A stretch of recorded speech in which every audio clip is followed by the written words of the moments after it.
All right, good to go. Now that we've started in the name of Christ, we're definitely good. But there's another starting point that I must say. This talk is meant to be an informative talk. It is not meant to be legal advice. So if you wish to have legal advice, please, there are other resources that you can go to. I am from the Catholic Lawyers Guild. So as the name implies, we are a group of some 400 over lawyers who have been together for some close to 20 years. Our vocation is to do God's work through our profession. So that's what we use our skills for. This is part of it. This talk is meant to give you, consider it, if you will, like a road map of sorts. If you want to get to a destination, how do you go about doing that? So I find, because this is now how many years has it been, Audrey? 33 years. I've been in practice. That means I've been a lawyer for some 33 years, which is longer than some of you in this room. So in these 33 years, I have done many wills. I have come across many clients who are Catholic and who specifically come to me because they say, I want to give. You know, the common thread to their query is, I want to give to the church, which is a very good, noble intention. But from a lawyer's point of view, how do I tell that client how to give to the church? So all of this, from all these years, it culminated in a Catholic news article that I wrote in May, where I titled it, I Want to Give to the Church. I don't know whether or not any one of you have read the article, but that's in the Catholic news. So I intend to, at this talk, just flesh out the points that I've made in the article and also be able to hopefully take some of your questions. But again, I remind you, this is not intended to be legal advice. It is meant to give you some sort of direction as to what you can do, how you can go about doing it. Okay, now, when we say generally that we want to give to the church, what do we mean by that? What do we mean by that? Because the title of this talk is legacy planning.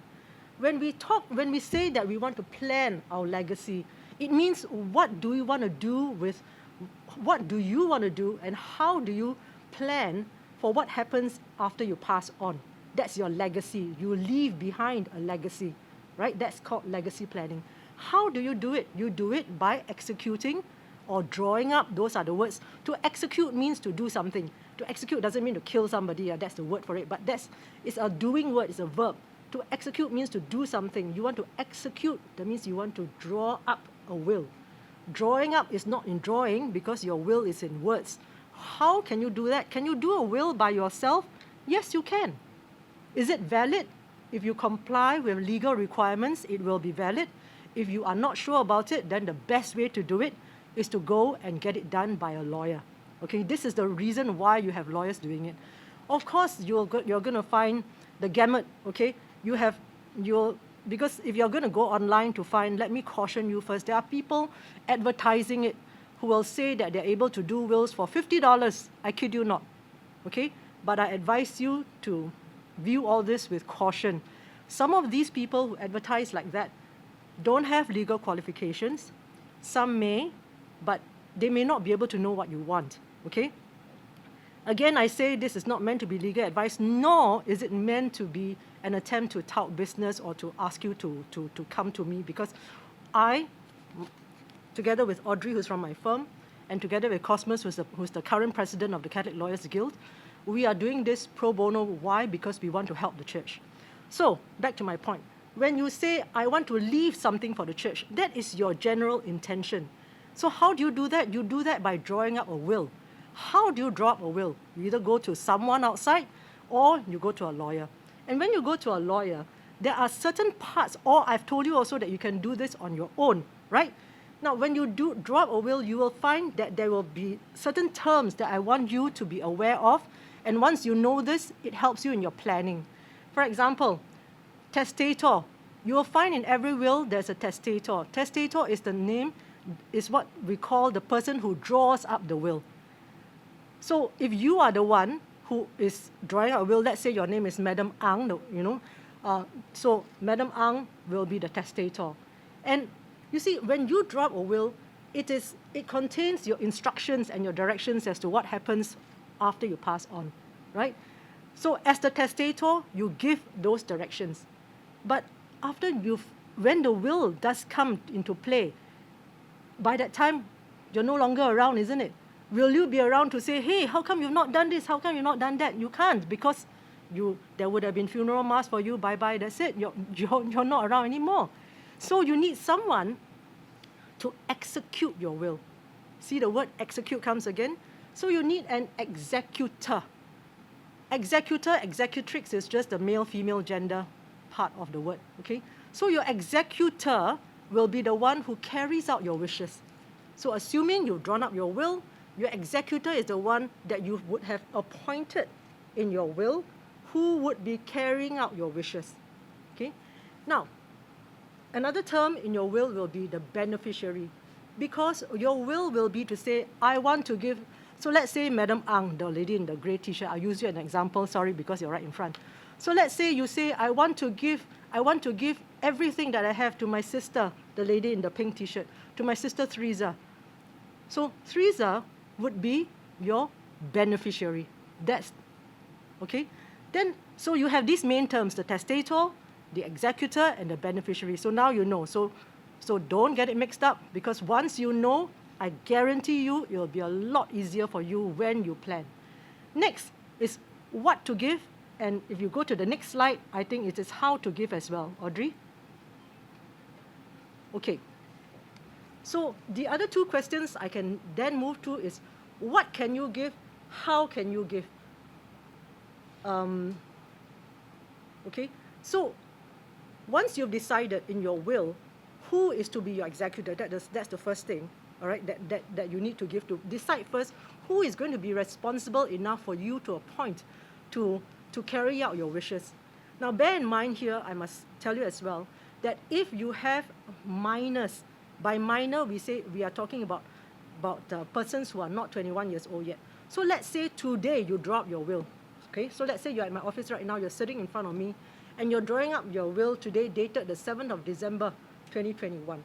And you say, I want to give 50% to my sister Theresa, and the other 50% to Theresa's children who are 17 and 18. Okay, so Theresa is an adult, but Theresa's children are minors. If you have minor beneficiaries, you will need to have minimum 2 executors. So be prepared to not just think of one name, you need to have 2 names. All right, you can have a maximum of 4, minimum of 2 when they are minors. All right, so this helps you in your planning. Please have people who are responsible, because if your executor decides to be, or turns it down, refuses to carry out his duties, then separate court applications will need to be made, okay, which is not the subject of this talk. All right. So after deciding on your executor, and I've told you about the beneficiaries and minor beneficiaries, then your next question is, remember your first question in your head is, I want to give to the church, right? And how are we doing that? By drawing up a will. And now I'm going through how you can draw up your will. So now when you come to this stage, after deciding who your executors are, you then plan, what are the things that you are giving away? What are you giving away? Are you giving away a property? Because you might be thinking, how, I want to give everything, but everything is a very general word. What are you actually giving away? Are you giving away a property? Are you giving away bank account? Are you giving away your CPF? Are you giving away, let's say, a certain lot of jewelry or a certain lot of shares? Okay, so we have what is called movable assets and immovable assets. Immovable assets are assets like property. For example, I have a case where a house is willed, okay, is bequeathed to a certain church for formation purposes. So that's giving away a immovable property. So you will hear just now in the last 2 sentences, I use the words give, bequeath interchangeably, okay, because it means the same thing, all right, essentially. So I've gone through what you can give: property, bank account, shares, jewelry, okay. So any form of assets, in fact, that belongs to you in your name, you can give. Of course, it also includes cash. You can also give a certain amount of cash. Now, so we've covered what to give. Now I'm going to go through how you can give it. Do you give, let's say, do you give it by saying, I want to give only the entire property, or so that I can give this entire property to the church and then they can either sell it or do whatever they want with it? Or do you want to say, I want to give it to the church, to a particular church, and then I want them to only use the rental income, and at the end of this number of years, sell it, and then the sale proceeds can be done with something else can be done again. So do you see where I'm going? I'm actually going further down into the details as to how it can be split. All right? Okay, then when it comes to cash, are you giving, is it just a simple way of saying, I give 200,000, that's it? Or are you saying, I want to give 200,000, but I want to put it in an FD, in a fixed deposit, and then the income, the interest earned, to be given to this purpose and that purpose, and then at the expiry, upon the maturity of this FD, of this fixed deposit, I will then again plan something with it. So you see, there are different ways that you can do this, okay? So we've covered what you can give, how you can give. When do you make this? When do you make a gift or a donation? When I use the word gift here, I put /donation because they're actually different terms. You can make a donation when you are alive. That's what we call an inter vivos gift. Okay, you can make, so let's say for example right now, being so inspired, okay, Ignite 200, being so inspired, you go out there and you make a direct donation to whichever entity you want. Can you do that? Yes. That is called a direct donation. If you make a gift via your will, then that is called a bequest. And that gift will not take place until after you pass on. Because, and here I'm going to go into something else, I just deviate a bit.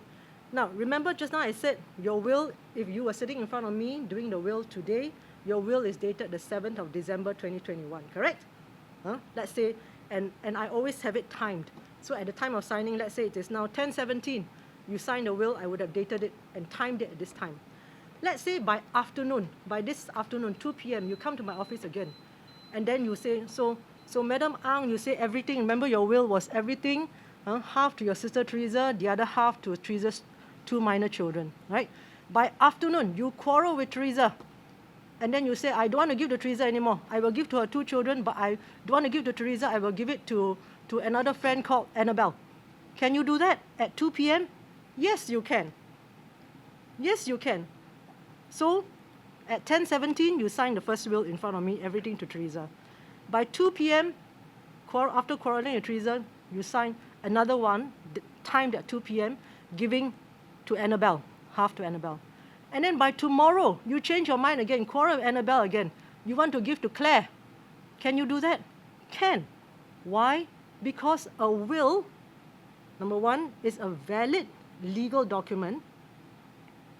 So all your 3 wills that you've signed at 10 a.m., 2 p.m., the same day, and the next day, okay, to Claire, all are valid, but they are not enforceable, which is another legal term.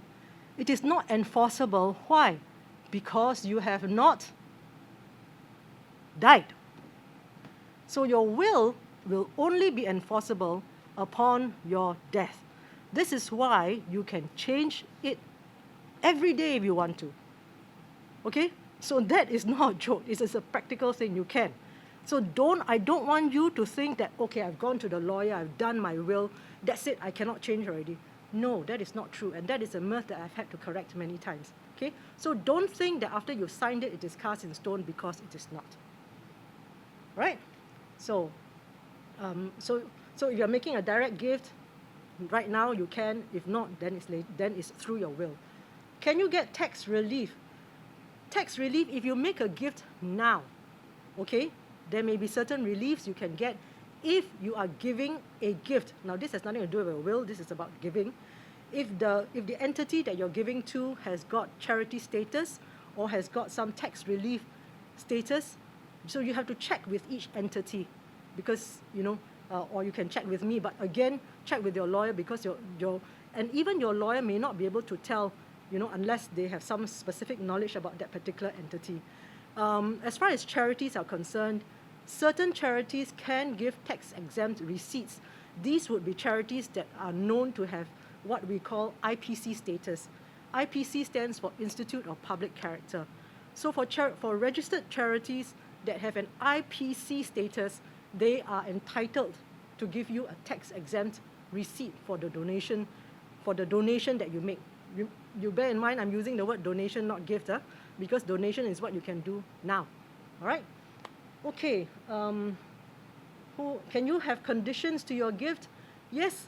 For example, remember earlier I said about the person who bequeathed property to a particular parish, and said, this property is to be used for formation purposes only. So can they use the house for the gardener to stay there so that they don't have to rent a property for the gardener? No. Okay? Strictly speaking, you cannot, because the donor, D-O-N-O-R, the testator's intention. Remember at the start I told you what a testator is. The testator's intention is that the property is to be used for XYZ parishes formation purposes. Having the gardener stay there is not formative in any sense of the word. So if it is discovered by the testator's family, okay, because the testator no longer there, right? If it's discovered that, hey, you're not using it for the purpose that's stated, can there be a lawsuit? Can there be a claim made? Yes, there can. So these are conditions. So is it within your rights to impose conditions? Absolutely, you can. Okay. As far as charities are concerned, there's a distinction that we make, because I'm involved with a lot of charities as well. There's a distinction that we make between restricted funds and unrestricted funds. Here I'm talking about donations. Restricted funds are where we refer to donations made by donors for a specific purpose. So let's say we are raising funds, for example, for SG200. Let's say we are raising funds for SG200, and you make a specific donation only for Catholic200. Can this sum of money be used for social mission of the church? No.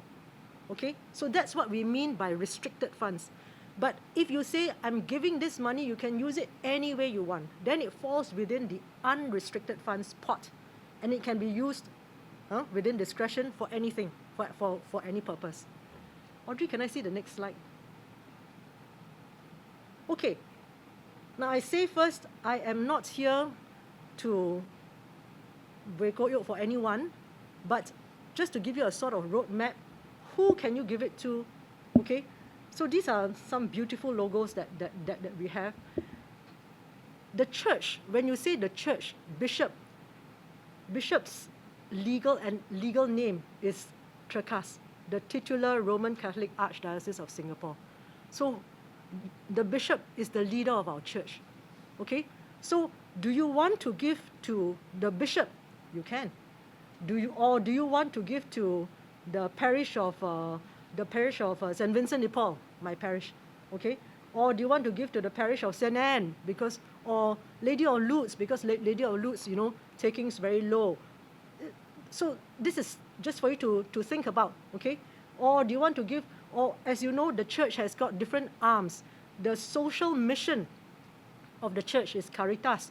Do you want to give to Caritas? And then so that Caritas, as the umbrella organization, can then disseminate or disperse the funds to the 20 over member organizations that it has within its organization. All right. So within Caritas itself, for example, you have organizations like Clarity, which deals with mental wellness. Those are, and then you have very well-known ones like Assisi, Hospice. Those are well-known ones. Or and this one I feel the need to publicize. Or there are some very, very small ones that are doing good social work, like Mame Oaks, okay, dealing with persons with physical and invisible disabilities. Or an even smaller one called Faith and Light. And this is for caregivers of those who are looking after persons with severe special needs. And they're so busy running after their special needs children, they don't have time to organize themselves or to raise funds.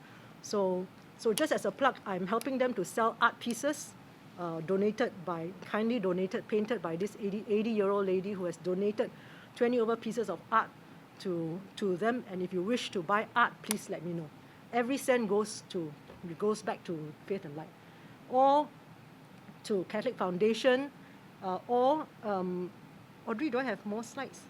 Okay, here I'm going to bring you through very quickly. This I've taken from Caritas's website and from our Catholic website. We have several offices. Like if you feel that I want to give my money to further the formation of young people, then it is the Office for Young People. Or you want to give to, or next, Audrey. So these are several, okay, or you want to help catechists. You want to help the families.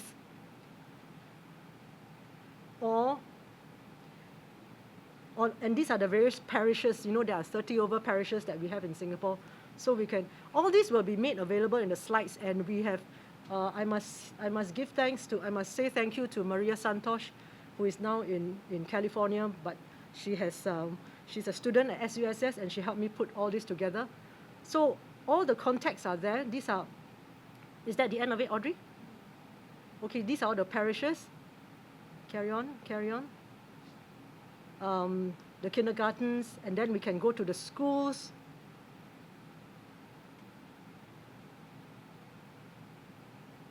Okay, Audrey, maybe we get back to just the main one with Caritas. Okay, now, I know I flashed that through very quickly, but I want to let you know. So back to my first general question, your first general question. I want to give to the church. So now you know how you can do it. You know what you can give.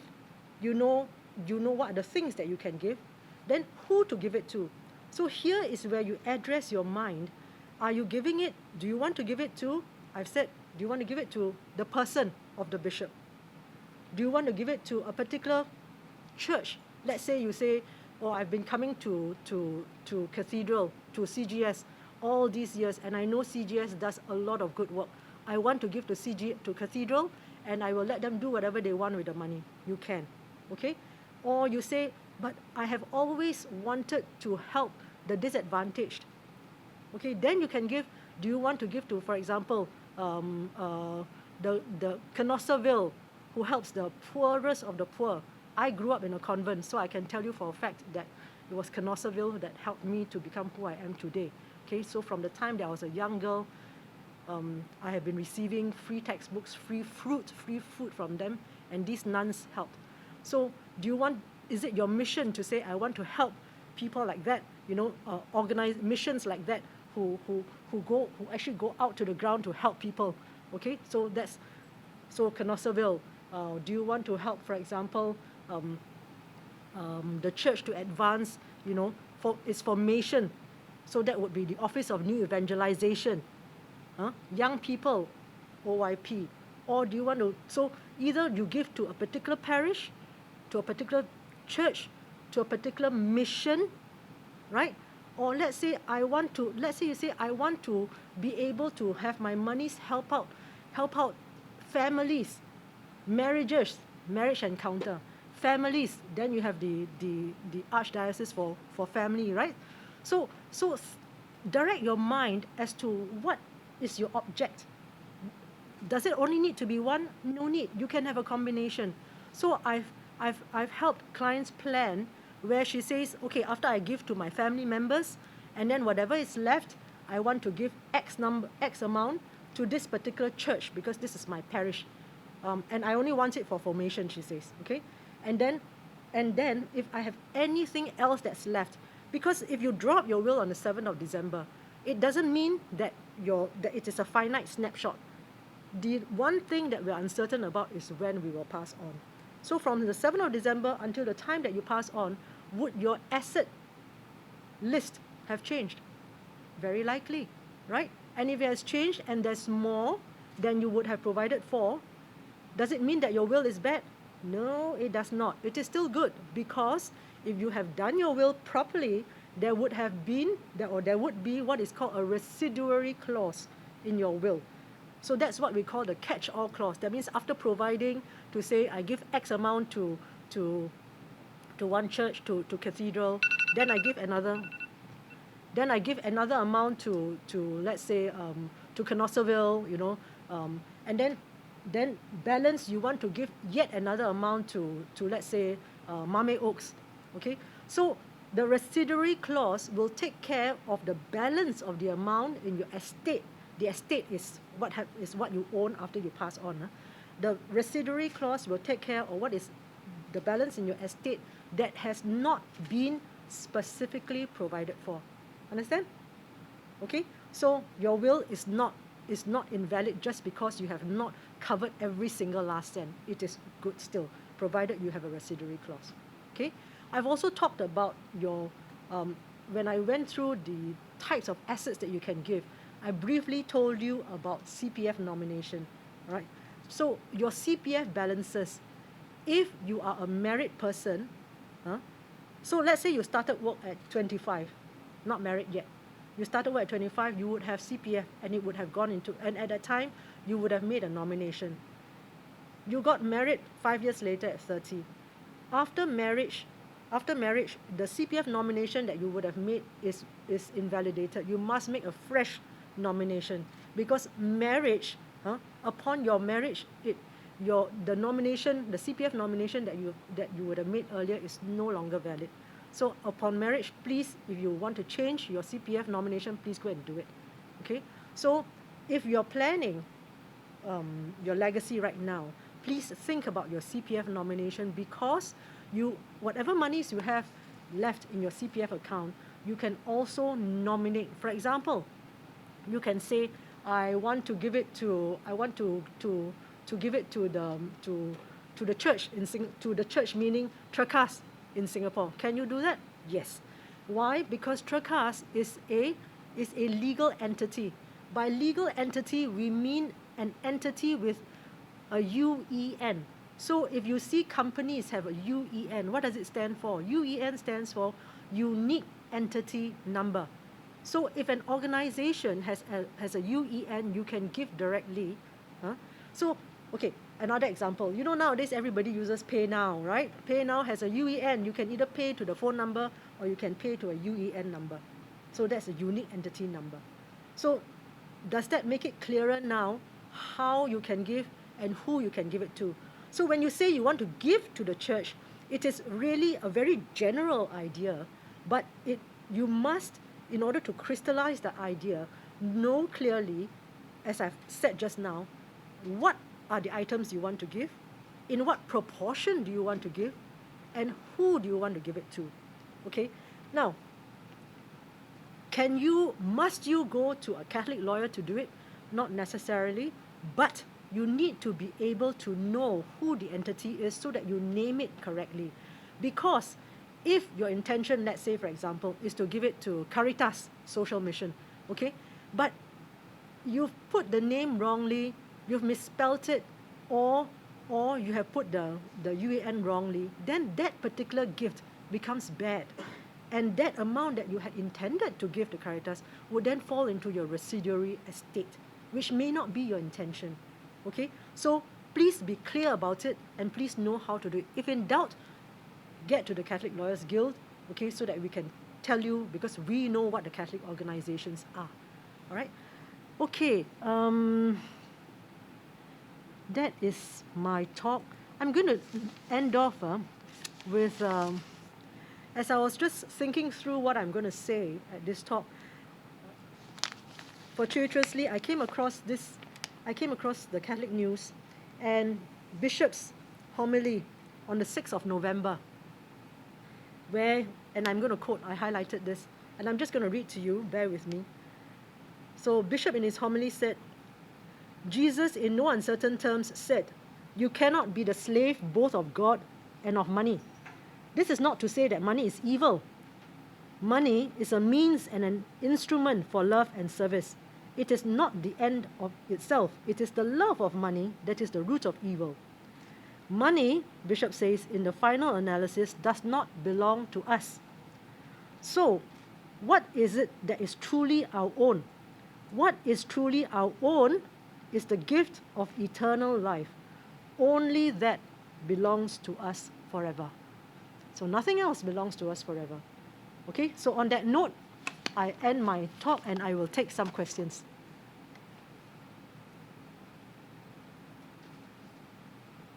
Thank you for the applause.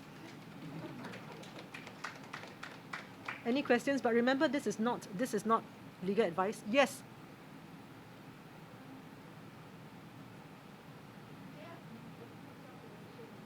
I think we'll give you a mic. Okay, hold on a second.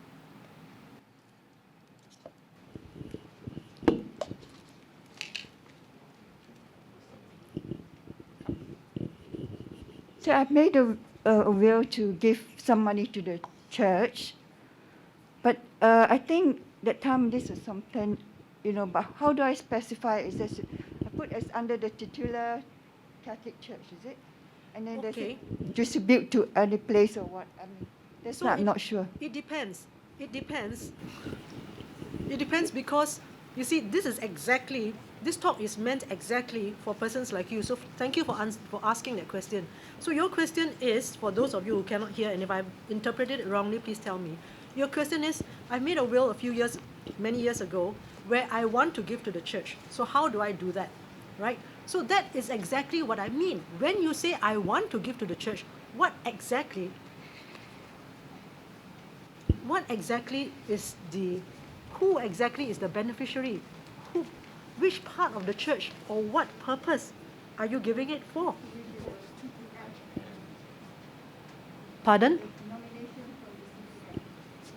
Oh, so you are giving away your CPF monies. So that is us answering the question as to what you are giving. But you are asking, how do I give to the church? So you do it by way of your will, right? So in your will, you will need to have a clause that says, in respect of all CPF balances in my CPF account, I bequeath the same to the XYZ. So there must, for everything that you're giving, in a properly drafted will, there is a way of drafting the clause in a way that is valid and enforceable upon your death. Okay? Sorry, can she have the mic, please? Then what about the like the CPF nominee? What do you put? I mean, as a nominee, like my CPF. Okay, who do you want to give it to? If I want to give to the church, and then how do I write inside my nominee form, or do I have to have? Okay, your question is two parts, huh? Uh-huh. Your question is two parts. One, what do you put in your CPF nomination form? Yes. And how do you write it? Yes. Number one, yes, you need to get a CPF nomination form. That one you have to get and approach CPF board directly. You can get it online actually as well. But two, if you want to do it via your will, you still need to have a nomination made. So you can, I would advise you to put it in your will, have that clause in your will, as well as have your nomination properly done. So, but as to who to give it to, as to who you want to give it to, again, your question is the same as the lady earlier. I want to give it to the church. But my talk earlier was to address your mind and to let you know that when you say, I want to give to the church, in your will, if you just say, I want to give to church 100% of everything that I have, that's uncertain, and it will be void for uncertainty. Because are you giving it to the Bethesda Church? Are you giving it to the Wesley Methodist Church? Are you giving it to the Roman Catholic Church of Singapore, with a UEN number? So that's what I mean. You have to be clear about which entity you're giving it to. That means in my nominee form, I have to write give to the Catholic Church of Singapore. Yes, correct. That's correct. Okay. That's correct. Sorry, I gave you the name Teresa, but Teresa is right. It is the UEN number. Yes. Okay, thank you. Okay. Any other questions? Yes. Is there an entity, there are so many arms in the Yes. Catholic Church, is there an entity which, let's say we give to the entity and then they help us to distribute to whichever arms that need the funds? Okay, let me try and answer your question. There are umbrella organizations. The first question you need to address your mind to is, what is the object? Are you giving it to, do you want social mission? Are you giving it to the poor? Are you giving it to the, are you giving it to the poor? So if you're giving it to the poor, then it's Caritas, because Caritas is the social mission arm of the Catholic Church. And Caritas then, as the umbrella organization, has, within Caritas, there are some 20 over member organizations. So by way of disclosure, I say first, let me disclose, I am a board member of Caritas, okay? So Caritas disburses those funds to any of its member organizations that are within Caritas, which will, for example, I'm also with the Catholic Lawyers Guild, right? So again, I make disclosure. The Catholic Lawyers Guild is a member organization of Caritas. And what we do is, what is our social mission work? We run free legal clinics, pro bono we call it, okay? So presently we run 5 clinics. So every Monday of every week of the year without fail, there is a pro bono legal clinic, which we serve, and we serve the poorest of the poor. You know, it can be anybody. You don't need to be a Catholic in order to have free legal advice, but they will come. So we need funds to run these clinics. How do we get these funds? We have a grant from Caritas. So if you are giving to Caritas and then you say, I want to give to Caritas, but you know, I want to help the poor, but I don't know which one to give, I will entrust it to an umbrella organization like that, and trust that the board, in its discretion, will know who to give it to. Does that answer your question? Okay. Yes. Yes.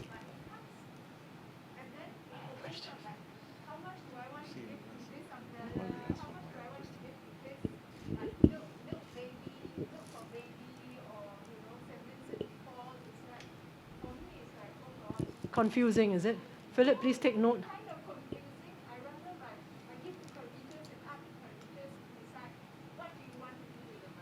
Okay, you can do that. Then what you do is, you see, if you see that on the website, it is probably them, they're trying to address your mind and show you that there are all these various initiatives and programs that you can give to. But if, Teresa, if your intention is, I just want to give you this sum, and then you do the good work that you do, then that's exactly what you can do. You give it to Caritas. Caritas has a UEN number as well, and it goes to the unrestricted funds, and they can do whatever it is they want with the money. Okay? However, if you want to put in conditions, remember one of the points that I put in earlier, then if you want to put in conditions to say, I only want this to benefit those who are poor and the financially disadvantaged, then it will be only for those causes. Okay, so it is really to let, when you see the milk fund and all that, that is really to address your mind and to show you the many initiatives that they have. All right? Any other questions? Yeah.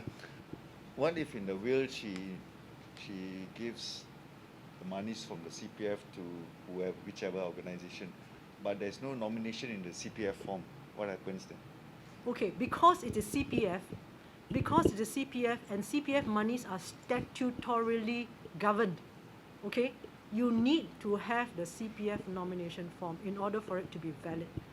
That one, no choice, because CPF monies have a different complexion because it is statutorily governed.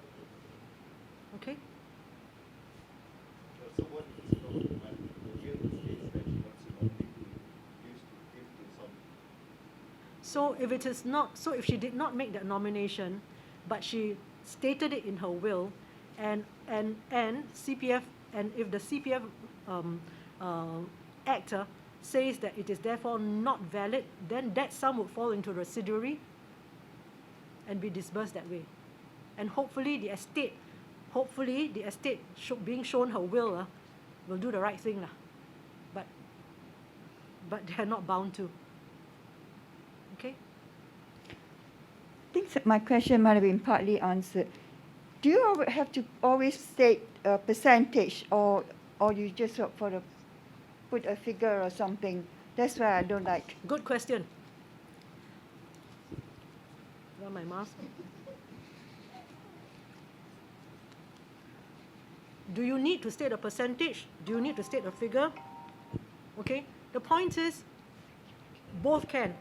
You can say Teresa draws out a will, and Teresa says, I want to give $200,000 to the parish of to St. Alphonsus Novena Church, okay, and then so she can. That's what we call a specific bequest, because it's specific. Why? We know exactly the amount. And then Teresa says, my will is very simple. 200,000 I give to St. Alphonsus. The balance, everything else, I give to Caritas. Okay, so that's one specific, and the balance everything to Caritas. Let me give you another example. Or she can say, Teresa can say 200,000 to Novena Church. Then for everything that I have balance, okay, I will give 50% to Canossaville. And I give another 50%. So the 100% is the 100% of the balance after you cream off the 200,000. Get it? That means first 200,000 to Novena Church, then whatever is the balance, you give 50% to Canossaville, 50% to Caritas, for example. Just for example. I mean, these are the first names that come to my head. Okay, not meant to tout anybody. Okay? So the short answer to your question is you can give in both ways, a percentage, or a fixed amount, or a combination of both. So let me give you another example. Let's say you have a property. You give the property to St. Alphonsus. Okay? After giving away the property, you give $10,000 to Lady of Lutz. And then after that, you give jewelry to your sister. The jewelry that's in the pink bag marked to Teresa, my sister. And after these three specific gifts, the property, the 10,000, and the jewelry, everything else that you have, you then say, I want to split it equally in 4 shares, 25, 25, 25, 25% each, to entity A, B, C, D. You understand? So that's how you can give away property first, then a sum of cash, then your jewelry, and then the balance you can still split 4 ways. Sorry? I cannot hear you.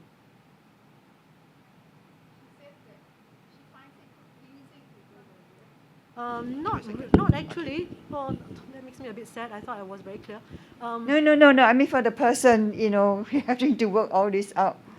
Actually, it shouldn't be confusing because if you sit down, and think this through. So I don't mean confusing in that sense, but for a person who is very bad in maths, it's quite in that sense. Oh, believe me, my math is not Yeah. fantastic, but can be done. So if I can do it, you can do it. It's a matter of first focusing your mind and knowing who is my executor, who are my executors. Yeah, If that part I'm okay, aware. if I don't have any minor children, I only need one, the responsible person. 2, who do I want to give it to? Who are your beneficiaries? You don't have to think of what amount first. Think of who do I want to give to, right? And then next, think of what is it that I'm giving. And after that, then you think, in what proportion do I give? Those are your 4 questions. That's all. Okay. If you have a will and every time you want to update it, does it get, say, if you go to one of those law firms outside or whatever, does it get charged or not? Yes. I see. Yes. Lawyers will charge you for every time that you change your will, but don't let that stop you because I think it is monies that you cannot save. So I would, in the grander scheme, in the larger scheme of things, a few $100s to do a will, to get it properly done, is something that will leave you comforted in the knowledge that you have done the right thing and you don't have to worry about it. So that would be my advice. Okay? Yes.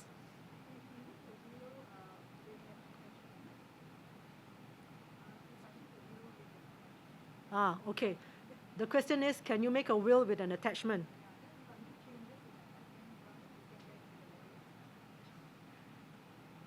A will with an attachment is what we call a codicil.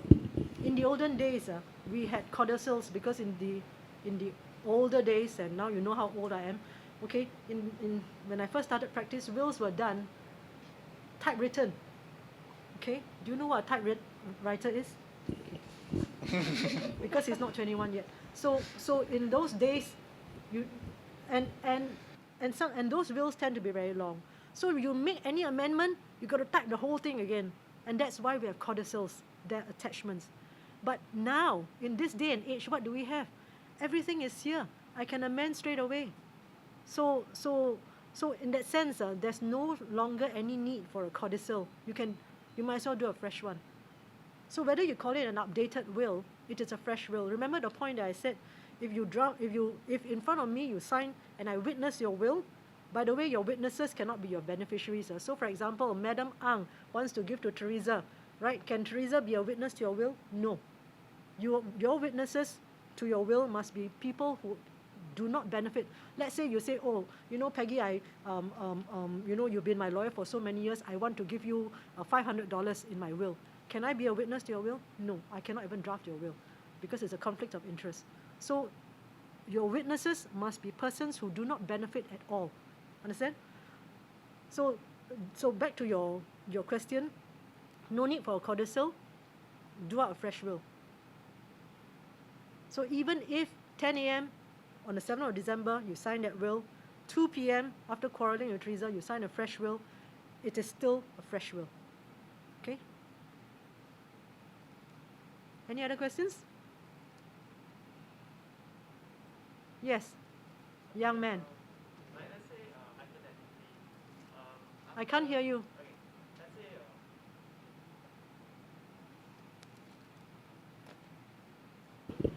Yeah, hi. Like, let's say hypothetically, okay, in the worst case scenario, when someone passes on, like, if their will gets misplaced or it can't be found, like, what happens in that scenario? Can, like, the witness step out to try and, like, Okay. dictate the terms of the will, or, like, what happens in that case? Yeah. Let us look at your case scenario. Let's take it to the extent, to the fullest. Madam Ang signs a will, okay? 7th of December 2021. Okay, Madam Ang is not you, okay? Fictitious Madam Ang signs a will, 7th of December 2021. In 2025, she passes on, cannot find her will. Can her witness say, I know that in 2021, 7th December, she actually wanted to give everything to my son. So, does that answer your question? So you cannot have the witness dictate and say, but I was there. She wanted to give everything to my son. Cannot. If the will is lost, cannot be found, it is as if there is no will. And then the whole estate falls into what we call intestacy.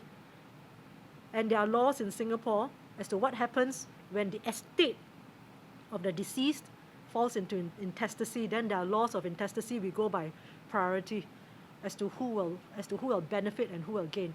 So for example, if you sit here and you say, but Peggy, is it okay if I don't draw up a will? You can.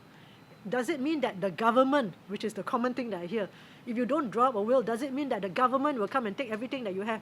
No, it doesn't mean that. If you don't draw up a will, your estate falls into intestacy, and the laws of intestacy will take place, meaning if you're married, for example, you're married, you pass on, no will, your spouse will get everything. If you have spouse and children, then it will be spouse 50%, living children 50%. No spouse, no children, parents. No parents, siblings. No siblings, it goes on. It is all provided in the Intestacy Act. There are levels of ranking as to who can benefit. Okay?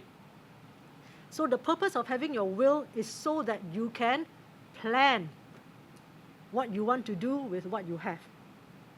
All right? Any other questions? Yes.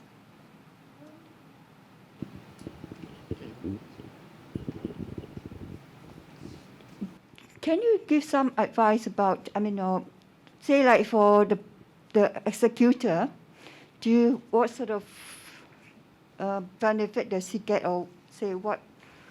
Can your executor be your beneficiary? Yes. No, I mean that you want to leave something for, I mean, obviously he's got to do a lot of things. Yes. So maybe what is... Your executor, your executor can be your beneficiary, you know. So let's say you drop a will, and you want your younger sister to be your executor, the one who's going to do all the running around for you, see the lawyer, sign documents. Yeah. Okay. Can your executor be a beneficiary? Yes. But I'm Can- just saying, say like what sort of like monetary terms? How much to give, is it? Yes, I Yeah, mean, that's up said to you. be... That's up to you. $5,000, $1,000, $500. You know, sometimes and here I'm going into something else again. Sometimes I also specifically provide in the will, and my client wants it. I advise my client to provide that let's say, for example, to a particular child, you don't leave anything because you want to say, you know, I've already transferred that property to you 1 year ago, and that's why I'm not leaving you anything in this will. That's to make it clear that you have considered that person. Otherwise, under the law, you know, if you don't consider that person is your child, you know, there are laws that person can claim under. So that's why you need to have proper legal advice. Okay, that's a bit of a tangent. I'm going off on tangent a bit. You can specifically provide in your will and explain away why you have not provided, why you have not left anything for a specific person in your will. Okay? So the example that I gave is because to elder son, you have not provided for him in the will because you have already given him a house 1 year ago. Okay? And then sometimes just to make sure that they give something, you know, we'll give $500 maybe. But all of it depends on what you want.